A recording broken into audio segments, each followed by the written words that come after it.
একদিন প্রিয় নবী হযরত মুহাম্মদ মুস্তাফা সাল্লাল্লাহু আলাইহি ওয়াসাল্লাম ফাতেমা রাদিয়াল্লাহু আনহাকে ডেকে বললেন, এ ফাতেমা, তুমি কি জানো এই মদিনাতে একজন কাঠুরিয়ার স্ত্রী থাকে, সে এরম একটি আমল করে সেই কারণে তোমার আগে জান্নাতে যাবে। নবী পাক সাল্লাল্লাহু আলাইহি ওয়াসাল্লামের কথা শুনে বিবি ফাতেমা রাদিয়াল্লাহু আনহা বলতে লাগলেন, হে আব্বাজান, এটা কিভাবে সম্ভব? আমি তো সকল জান্নাত মহিলাদের সর্দানি, আমার আগে কিভাবে কেউ জান্নাতে যেতে পারে? আব্বাজান, আপনি আমার সেই মহিলাজনের ঠিকানাটা দিন, আমি যাই দেখবো সেই মহিলাটা কি এরম আমল করে আমার আগে সেই জান্নাতে প্রবেশ করবে। আর নবী পাক সাল্লাল্লাহু আলাইহি সাল্লাম আবারও বলতে লাগলেন, এ ফাতেমা, তুমি আজকে বাড়ি ফিরে যাও, কিছুদিন পরে আমি তোমাকে আবারও ডাকে আনবো আর এই মহিলাজনের ঠিকানাও তোমাকে আমি দিব। হুজুরে পাক সাল্লাল্লাহু আলাইহি সাল্লামের কথা শুনে ফাতেমা রাদিয়াল্লাহু আনহা কিছুই বললেন না আর সেখান থেকে চুপচাপ বাড়ি ফিরে গেলেন। আর এভাবেই বেশ কিছুদিন অতিবাহিত হয়ে গেল। তারপর আর হুজুরে পাক সাল্লাল্লাহু আলাইহি সাল্লাম কিছুই বললেন না। তারপর একদিন ফাতেমা রাদিয়াল্লাহু আনহা অসুস্থ হয়ে পড়লেন। তার উপরে 3 দিন ধরে ফাতেমা রাদিয়াল্লাহু আনহার ঘরে চুলা পর্যন্ত জ্বলে নেই। খাবার না খায় আর অসুস্থতার কারণে ফাতেমা রাদিয়াল্লাহু আনহা খুবই দুর্বল হয়ে পড়লেন। শেরে খুদা আলী রাদিয়াল্লাহু আনহুর হাতে সেদিন কোনো অর্থ ছিল না যেটা দিয়ে সে কোনো খাওয়া কিনে আনবে। 3 দিন পার হয়ে যাওয়ার পর আর খিদে থাকতে পারছেন না ফাতেমা রাদিয়াল্লাহু আনহা। তারপর ফাতেমা রাদিয়াল্লাহু আনহা আলীর হাতে একটা কাপড় দিলেন আর বললেন, এ আমার প্রিয় স্বামী, তোমার কি মনে আছে আমার বাবা রাসূলুল্লাহ সাল্লাল্লাহু আলাইহি ওয়াসাল্লাম আমাদের বিয়ের সময় এই শাড়িটা আমাকে হাদিয়া স্বরূপ দিয়েছিলেন? এই কাপড়টি অতি বরকতময় একটি কাপড়, আমার মন চাচ্ছে না কাপড়টি বিক্রি করে দেয়া। যেহেতু আমার ঘরে 3 দিন ধরে খাওয়ার নাই, এই কারণে আমি আপনাকে কাপড়টি দিচ্ছি। আপনি কাপড়টি বাজারে নিয়ে যেয়ে বিক্রি করে দিবেন আর এই টাকা দিয়ে কিছু খাবার নিয়ে আসবেন। আর হযরত আলী রাদিয়াল্লাহু আনহু ফাতেমা রাদিয়াল্লাহু আনহার কথা শুনে কাপড়টি বিক্রি করার জন্য বাজারে নিয়ে রওনা হলেন। আর আলী রাদিয়াল্লাহু আনহা বাজারে যায় পৌঁছার পর এই কাপড়টি অনেক লোকজনকে দেখালেন। আর কাপড়টি কেউ কিনছিলেন না, কারণ কাপড়টি অনেক পুরনো কাপড়। আর কাপড়টি কেউ কিনছে না কারণ আলী রাদিয়াল্লাহু আনহা নিরাশ হয়ে মাটিতে বসে গেলেন আর আল্লাহর দরবারে দোয়া করতে লাগলেন, এ আল্লাহ, এই কাপড়টি অতি পুরনো কারণে কেউ কিনছে না। আর ওইখানে নবী পাক সাল্লাল্লাহু আলাইহি ওয়াসাল্লামের কলিজার টুকরার মেয়ে ফাতেমা রাদিয়াল্লাহু আনহা 3 দিন ধরে কিছুই খায়নি। হাসান এবং হোসেনও কিছু খায়নি। আর আজকে যদি এই কাপড়টা আমি বিক্রি করতে না পারি, তাদেরকে আজকের দিনটাও না খেয়ে কাটাতে হবে। সেই কারণে আপনি একটা কিরদারের ব্যবস্থা করে দিন। আর আলী রাদিয়াল্লাহু আনহা এই দোয়াটা করার পর একজন মানুষ কাছে আসলেন আর প্রশ্ন করলেন, তুমি কি এই কাপড়টি বিক্রি করতে চাও? তারপর আলী রাদিয়াল্লাহু আনহা বললেন, হ্যাঁ জনাব, এই কাপড়টি আমি তো বাজারে বিক্রি করার জন্য নিয়ে এসেছি। তারপর ব্যক্তিটি বললে, কি পরিমাণ অর্থ দিলে তুমি কাপড়টি বিক্রি করবে? আর আলী রাদিয়াল্লাহু আনহা তো জানতেন কি কাপড়টি অতি পুরনো আর এটার দাম হলে 1 দিরহাম বা 2 দিরহাম হবে, তার বেশি হবে না। তারপর আলী রাদিয়াল্লাহু আনহা বললেন, জনাব, আপনার যা ইচ্ছা তাই দেন, কারণ এই কাপড়টি অতি পুরনো, আমি নিজ থেকে কোনো দাম চাচ্ছি না, আপনার যা খুশি তাই দিন। আর ব্যক্তিটি বললেন, আমি এই কাপড়টি 6 দিরহামে কিনবো, তুমি কি দিবে? তারপর আলী রাদিয়াল্লাহু আনহা বললেন, আপনি কি সত্যি এই কাপড়টি 6 দিরহামে নেবেন? তারপর ব্যক্তিটি বললেন, হ্যাঁ। আর তারপর আলী রাদিয়াল্লাহু আনহা অনেক খুশি হলেন আর কাপড়টি ব্যক্তিটিকে দিয়ে দিলেন। আর তারপর উপরে একদল ফেরেশতা আরেক দল ফেরেশতাকে বললেন, নবী করিম সাল্লাল্লাহু আলাইহি ওয়াসাল্লামের সাহাবীরা অত্যন্ত দানশীল, তারা অনেক দান সাদকা করে, তারা সুখে দুঃখে সব সময় দান সাদকা করে। ফেরেশতাদেরকে এসব বলতে শুনে আরেক দল ফেরেশতা বলতে লাগলেন, আল্লাহর নবী সাল্লাল্লাহু আলাইহি ওয়াসাল্লামের সাহাবীরা দান সাদকা করে, এটা সত্যি, কিন্তু তারা সুখে দুঃখে দান সাদকা করে না। ওই বস্তুটার যদি তাদের কোনো প্রয়োজন থাকে, ওই বস্তুটা তারা দান করে না। এইসব ফেরেশতাদের ঝগড়া শুনে আল্লাহ রাব্বুল আলামিন বলতে লাগলেন, এ ফেরেশতারা, তোমরা পরস্পরের ঝগড়া না করে তোমরা বিষয়টি পরীক্ষা করো। এখন তোমরা শেরে খুদা আলীর কাছে চলে যাও, কারণ শেরে খুদা আলী অল্প সময় আগে একটা কাপড় বিক্রি করেছে 6 দিরহাম দিয়ে, আর ওই 6 দিরহাম তার অত্যন্ত প্রয়োজন। আর ওই 6 দিরহাম তোমরা তার কাছে চেয়ে দেখো, তারপরে তোমাদের পরস্পরের মাঝে ঝগড়া মিটে যাবে। তারপর আল্লাহ তাআলার এই নির্দেশের পরে একটি ফেরেশতা ফকিরের বেশে আলীর কাছে আগমন করলেন। আর এদিকে আলী রাদিয়াল্লাহু আনহা ওই 6 দিরহাম দিয়ে বাড়ির জন্য কিছু খাবার কিনতে যাচ্ছে। এদিকে এই ফকির বলতে লাগলেন, হে আল্লাহর বান্দা, আমি 3 দিন ধরে কিছু খাইনি, আর আমি কিছু না খাওয়ার জন্য আমার শরীর অতই কমজোর হয়ে যাচ্ছে, আমি লড়াচড়াও করতে পারছি না। আল্লাহর তোমার কাছে কোনো অর্থ থাকে সেটা আমাকে দিয়ে দাও, যেটা দিয়ে আমি কোনো খাবার কিনে খেতে পারি। তারপর আলী রাদিয়াল্লাহু আনহা বললেন, হে আল্লাহ, আপনি আমার এটা কোন পরীক্ষাত ফেলে দিলেন। ওদিকে নবীর বেটি 3 দিন ধরে কিছু খাননি, আর এদিকে একটা ফকির আয় আমার কাছে ভিক্ষা খুঁজছে আল্লাহর ওয়াস্তে। আমি কি করব এখন আমি এই 6 দিরহাম দিয়ে বাড়ির জন্য খাবার নিয়ে যাব, না এই ফকিরকে দান করে দিব।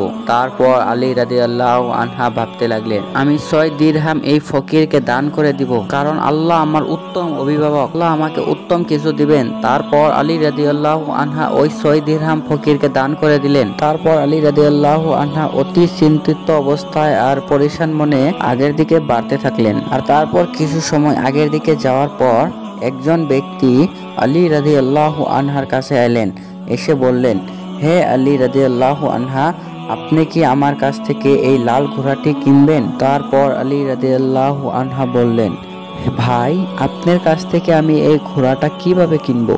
আমার কাছে তো এরকম কোনো অর্থ নাই। তারপর ব্যক্তিটি আবারও বললেন, হে শেরে খোদা আলী, আপনি এই ঘোড়াটি আমার কাছে কিনেন, আমি আপনাকে বাকি দিব। তারপর আপনি ব্যবসা করেন, ব্যবসা করে যেটা লাভ হবে আপনি রাখে আমাকে মূলটা দিয়ে দিবেন। তারপর আলী রাদিয়াল্লাহু আনহা ভাবলেন, যেহেতু ঘোড়াটা আমাকে বাকি দিবে, তাহলে আমার ঘোড়াটা নিতে সমস্যা কোথায়? তারপর আলী রাদিয়াল্লাহু আনহা বললেন, হে ভাই, ঘোড়াটা কত দিরহামে আপনি বিক্রি করবেন? তারপর ব্যক্তিটি বললেন, এই ঘোড়াটা আমি 100 দিরহামে বিক্রি করব। তারপর আলী রাদিয়াল্লাহু আনহা এই ঘোড়াটা 100 দিরহামে কিনে নিলেন। তারপর আলী রাদিয়াল্লাহু আনহা এই ঘোড়াটা নিয়ে বাজারের দিকে রওনা হলেন। আর বাজারে যায় পৌঁছার পরেই একজন ব্যক্তি এসে বললেন, হে শেরে খোদা আলী রাদিয়াল্লাহু আনহা, এই ঘোড়াটা কি আপনি বিক্রি করবেন? তারপর আলী রাদিয়াল্লাহু আনহা বললেন, হ্যাঁ, এই ঘোড়াটা আমি বিক্রি করার জন্য বাজারে নিয়ে এসেছি। তারপর ব্যক্তিটি বললেন, আপনি এই ঘোড়াটা কত দিরহামে বিক্রি করবেন? তারপর আলী রাদিয়াল্লাহু আনহা নিজের দিকে কোনো দাম করলেন না। তারপর ব্যক্তিটিকে বললেন, আপনি নিজের দিকে একটি দাম বলুন। তারপর ব্যক্তিটি বললেন, এই ঘোড়াটি আমি 160 দিরহাম দিব, তুমি কি ঘোড়াটি আমার কাছে বিক্রি করবে? তারপর আলী রাদিয়াল্লাহু আনহা মনে মনে ভাবলেন, এই ঘোড়াটি তো আমি 100 দিরহামে কিনেছি, আর এই ব্যক্তি 160 দিরহামে কিনতে চেয়েছে। আমি যদি এই ঘোড়াটি বিক্রি করে দেই, আমার 60 দিরহাম লাভ হবেন। তারপর আলী রাদিয়াল্লাহু আনহা এই 160 দিরহামে এই ঘোড়াটা এই ব্যক্তির কাছে বিক্রি করে দিলেন। তারপর ব্যক্তিটি 7 দিরহাম আলীকে দিয়ে আলীর কাছ থেকে এই ঘোড়াটা নিয়ে নিলেন। তারপর আলী রাদিয়াল্লাহু আনহা যার কাছ থেকে ঘোড়াটি নিয়েছিলেন তার 100 দিরহাম পরিশোধ করার পরেও তার কাছে থেকে গেল 7 দিরহাম। তিনি আল্লাহর রাস্তায় 6 দিরহাম দান করেছিলেন, আর আল্লাহ রাব্বুল আলামিন এই 6 দিরহামের বিনিময় 7 দিরহাম বৃদ্ধি করে আলী রাদিয়াল্লাহু আনহা দিলেন। তারপর আলী রাদিয়াল্লাহু আনহা ওই 7 দিরহাম দিয়ে অনেক ভালো ভালো খাবার কিনে বাড়িতে নিয়ে গেলেন। তারপর বাড়ি পৌঁছানোর পর ফাতেমা রাদিয়াল্লাহু আনহা আলীকে বললেন, হে আলী, আমি তোমাকে যে কাপড়টি দিয়েছিলাম এই কাপড়টি বিক্রি করে এত খাবার কিনা তো সম্ভব না। তুমি এত অর্থ কোথায় পেলে? আগে তুমি এই কথাটি বলো, তারপরে তুমি বাড়িতে প্রবেশ করতে পারবে। তারপর আলী রাদিয়াল্লাহু আনহা বললেন, এ ফাতেমা, আগে আমি ঘরের ভিতরে প্রবেশ করি, তারপর নাকি আমি তোমাকে প্রকৃত কথাটা খুলে বলি। তারপর ফাতেমা বললেন, আগে আপনি প্রকৃত কথাটি খুলে বলুন, তারপরেই আমার ঘরে আপনি প্রবেশ করতে পারবেন। তারপর শেরে খোদা আলী বললেন, ফাতেমা, তুমি তো ভালো করেই জানো তোমার স্বামী আলী পর্যায়ে অর্থ কোনোদিনও উপার্জন করতে পারে না। আমি যেভাবে এই টাকাটা উপার্জন করে এই খাবার কিনে নিয়ে এসেছি, এই অর্থটা একেবারে হালাল ভাবে আমি উপার্জন করেছি। তোমার এই ব্যাপারে কোনো সন্দেহ করা ঠিক হচ্ছে না। আর এই কথাটা ফাতেমা কোনোভাবে বুঝতে চাচ্ছিলেন না। আর শেরে খোদা হযরত আলী আর ফাতেমার মাঝে এই ঘটনাটা ঘটার কিছুদিন পরেই নবী পাক সাল্লাল্লাহু আলাইহি ওয়াসাল্লাম ফাতেমাকে তার দরবারে ডাকলেন আর বলতে লাগলেন, হে ফাতেমা, তোমার কি মনে আছে আমি তোমাকে কিছুদিন আগে একটা কথা বলেছিলাম যে একটি কাঠুরিয়ার স্ত্রী তোমার পূর্বে জান্নাতে যাবে? তারপর ফাতেমা রাদিয়াল্লাহু আনহা বললেন, অবশ্য আব্বাজান, আমার এই কথাটা ভালো করে মনে আছে, আর ওই মহিলাটির সঙ্গে আমি সাক্ষাৎ করার জন্য অতি ব্যাকুল হয়ে আছি। আমি দয়া করে আপনি আমার তার ঠিকানাটি বলুন, আমি দেখে আসতে চাই কি সেই এরম কি আমল করে যেটার কারণে আমার পূর্বে সেই জান্নাতে যাবে। নবী পাক সাল্লাল্লাহু আলাইহি ওয়াসাল্লাম বললেন, এ ফাতেমা, কোনো এক জঙ্গলের মাঝে এই কাঠরিয়া আর তার স্ত্রী বসবাস করে, যাও তুমি আর জায়ের সাক্ষাৎ করে আসো। রাসূলুল্লাহ সাল্লাল্লাহু আলাইহি ওয়াসাল্লামের কাছে ওই স্ত্রী ঠিকানা পেয়ে ফাতেমা রাদিয়াল্লাহু আনহা তার ঘরের দিকে রওনা হলেন। যখন তিনি কাঠরিয়ার ঘরে পৌঁছালেন, হযরত ফাতেমা রাদিয়াল্লাহু আনহা পৌঁছায় সালাম দিলেন আর বললেন, বাড়িতে কি কেউ আছেন? আমি নবীর মেয়ে ফাতেমা বলছি, আমি কি বাড়ির ভিতরে আসতে পারি? তারপর বাড়ির ভিতর থেকে আওয়াজ আসলেন, আমি পরম ভাগ্যবান, আমার ঘরে নবীর মেয়ে ফাতেমার আগমন ঘটেছে। নবীর মেয়ে, আপনি বলুন কি আপনি কেন আমার বাড়িতে আগমন করেছেন? তারপর হযরত ফাতেমা রাদিয়াল্লাহু আনহা বললেন, আমি আপনার সাথে দেখা করতে চাই, দয়া করে আপনি আমার ভিতরে ঢোকার অনুমতি দেন। তারপর কাঠরিয়ার পত্নী বলতে লাগলেন, হে নবীর মেয়ে ফাতেমা রাদিয়াল্লাহু আনহা, জান্নাতের সর্দানি, আমারও অনেক আশা আপনার সঙ্গে একবার দেখা করা, আমারও পরম স্বপ্ন যে আমি আপনার সঙ্গে সাক্ষাৎ করব, কিন্তু আমি আপনাকে ঘরে যাওয়ার অনুমতি দিতে পারবো না, কারণ আমার স্বামী আমাকে অনুমতি দিয়ে যাননি, কারণ এইটা আমার স্বামীর ঘর আর আমার স্বামীর আদেশ অনুযায়ী আমি কারোর সঙ্গে দেখা করি না আর কারো ঘরের ভিতরে ঢুকতে দেই না। দয়া করে আপনি কালকে আসবেন, আমি কালকে আপনার জন্য আমার স্বামীর কাছে আমি অনুমতি নিয়ে রাখবো। আর এই কথা শোনার পর ফাতেমা রাদিয়াল্লাহু আনহা বাড়ি ফিরে গেলেন। পরের দিন আবারও ফাতেমা রাদিয়াল্লাহু আনহা কাঠরিয়ার স্ত্রীর ঘরে যাওয়ার জন্য বার হলেন। আর সেই সময় হাসান রাদিয়াল্লাহু আনহা ফাতেমার কাছে আসলেন আর বললেন, আম্মা জান, আপনি কালকে কোথায় গিয়েছিলেন? আমি আপনাকে বহুত খুঁজছি কিন্তু পাইনি, আজকে আপনি জিনুই যাচ্ছেন, আমাকে নিয়ে যান। তারপর ফাতেমা রাদিয়াল্লাহু আনহা তার বড় সন্তান হাসানকে সঙ্গে নিলেন আর কাঠরিয়ার ঘরে পৌঁছে গেলেন, অথচ সালাম দিয়ে বললেন, বাড়িতে কি কেউ আছেন?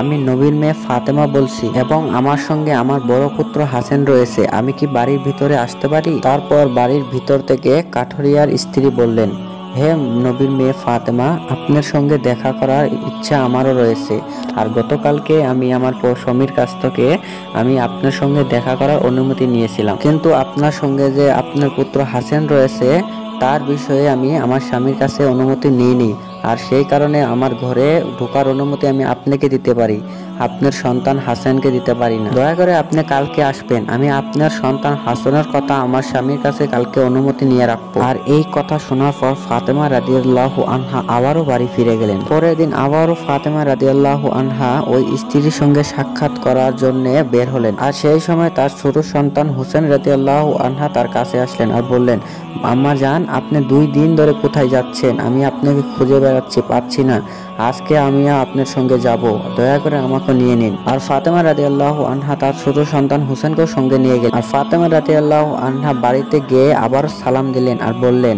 বাড়িতে কি কেউ আছেন? আমি নবীর মেয়ে ফাতেমা বলছি, আমার সঙ্গে আছে আমার বড় সন্তান হাসান এবং ছোট সন্তান হুসাইন, আমি কি আপনার ঘরে ঢুকতে পারি? তারপরে ঘর থেকে কাঠরিয়ার স্ত্রী বললেন, এ নবীর মেয়ে ফাতেমা, আপনার সঙ্গে সাক্ষাৎ করা আমারও ইচ্ছা আছে, আর আমিও আপনার সঙ্গে দেখা করার বহুত আগ্রহ, আর আপনার সঙ্গে আর আপনার বড় সন্তান হাসানের সঙ্গে দেখা করার যাওয়া কালকে আমি আমার স্বামীর কাছে অনুমতি নিয়েছি, কিন্তু আপনার ছোট সন্তান হোসেনের সঙ্গে দেখা করার অনুমতি নিইনি, সেই কারণে দয়া করে আপনি আজকেও ফিরে যান, কালকে আমি আপনাদের 3 জনের সঙ্গে দেখা করার আমার স্বামীর কাছে অনুমতি নিয়ে রাখবো, দয়া করে আপনারা কালকে আবার আসেন। আর কাঠরিয়ার এই কথা শুনে ফাতেমা রাদিয়াল্লাহু আনহা আবারও বাড়ি ফিরে গেলেন। আর পরের দিন আবারও তারা আসলেন আর তাদেরকে পরের দিন ঘরে ঢোকার অনুমতি দিলেন। আর ফাতেমা রাদিয়াল্লাহু আনহা ঘরে প্রবেশ করলেন আর প্রবেশ করে দেখলেন মহিলাটি নিচে বসে আছে আর তার সঙ্গে আছে একটি লাঠি, একটি রশি আর একটি পানির পাত্র।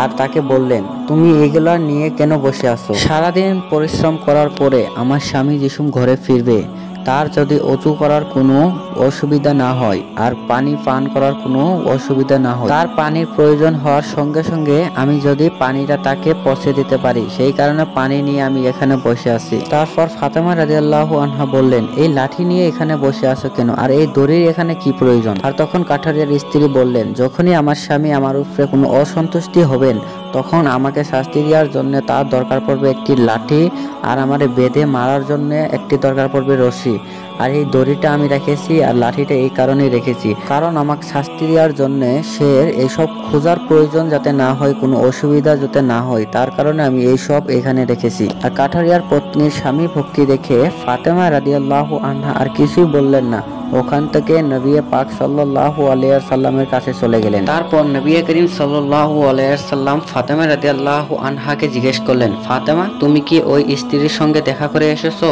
ফাতেমা রাদিয়াল্লাহু আনহা বললেন, হ্যাঁ আব্বাজান, আমি দেখা করে এসেছি। তারপর নবী পাক সাল্লাল্লাহু আলাইহি সাল্লাম বললেন, ফাতেমা তুমি ওখানে কি দেখেছো? তারপর ফাতেমা রাদিয়াল্লাহু আনহা বললেন, আব্বাজান মহিলাটির তো অনেক স্বামী ভক্ত। তারপর নবী পাক সাল্লাল্লাহু আলাইহি সাল্লাম বললেন, ফাতেমা ওই মহিলাটির কাছ থেকে তোমার অনেক কিছু শেখার রয়েছে। তারপর ফাতেমা রাদিয়াল্লাহু আনহা বললেন, আব্বাজান আমার কি কি শিক্ষা রয়েছে ওই মহিলাটির কাছ থেকে, আর কিভাবে তে আমার থেকে পূর্বে জান্নাতে যাবে, এই ব্যাপারটি আমাকে ভালোভাবে বুঝিয়ে বলুন। তারপর রাসূলুল্লাহ সাল্লাল্লাহু আলাইহি সাল্লাম বলতে লাগলেন, এ ফাতেমা তোমার কি মনে আছে কিছুদিন আগে তুমি একটি কাপড় আলীকে দিয়েছিলে বিক্রি করার জন্য, আর আলী ওই কাপড়টি বিক্রি করে অনেক খাবার কিনে এনেছিল, আর তুমি আলীর উপরে সন্দেহ করেছিলে, আর তুমি আলীকে ঘরে ঢুকতে দিচ্ছিল না। এই অর্থ কি তুমি হালাল ভাবে উপার্জন করেছো এটা সন্দেহ করেছিলা, আর তুমি এই কথাটি ভালো করে জানতা আলী হারাম ভাবে উপার্জন করতে পারে না। হে ফাতেমা তুমি যে কাপড়টি দিয়েছিলে আলীকে, এটা বিক্রি করার কোনো কিরেদার পাচ্ছিলেন না। তারপর আল্লাহ তাআলা তার ফেরেশতা মিকাইলকে মানুষের রূপে কাপড়টি কেনার জন্য পাঠিয়ে দিলেন। তারপর মিকাইল ওই কাপড়টি 6 দিরহামে আলীর কাছ থেকে কিনে নেয়। তারপর আল্লাহর হুকুমে আরেকটি ফেরেশতা ফকিরের বেশে আসে আর আলীর কাছে ওই 6 দিরহাম ভিক্ষা খুঁজে, আর আলী আল্লাহর নামে ওই 6 দিরহাম ভিক্ষা দিয়ে দিয়ে ওই 6 দিরহাম ধরে দান করে দেয়। আর তারপর আলী বাড়িতে ফিরছিলেন, তারপর জিব্রাহিল একটি লাল ঘোড়া আলীর কাছে ধারে 100 দিরহামে বিক্রি করে, আর আলী ওই ঘোড়াটি নিয়ে বাজারে যায়, আর ইসরাফিল ফেরেশতায় ওই ঘোড়াটি 160 দিরহামে আলীর কাছ থেকে কিনে নেয়। আলী আল্লাহর রাস্তায় 6 দিরহাম দান করার ফলে আল্লাহ 10 গুণ বাড়ায়ে 60 দিরহাম দিয়ে দিলেন, আর ওই 60 দিরহাম দিয়ে আলী তোমাদের জন্য অনেক খাবার কিনে এনেছিল। ফাতেমা তুমি শুনে রাখো, তুমি জিন কাপড়টি আলীকে বিক্রি করার জন্য দিয়েছিলে ওই কাপড়টি আল্লাহ তাআলা জান্নাতে সংগ্রহ করে রেখেছে, আর যে ঘোড়াটি দিয়ে আলী ব্যবসা করেছিল ওই ঘোড়াটির উপরে বসায়ে কাল কিয়ামতের দিন যখন তুমি জান্নাতে যাবে তখন ওই ঘোড়ার উপরে বসে থাকবে তুমি, আর ওই কাপড়টি হবে ওই ঘোড়ার লাগাম, আর ওই লাগামটি ধরে থাকবে ওই কাঠরিয়ার স্ত্রী। ওই লাগামটি ধরে থাকার জন্য সেই তোমার আগে জান্নাতে প্রবেশ করবে আর তুমি পরে প্রবেশ করবে।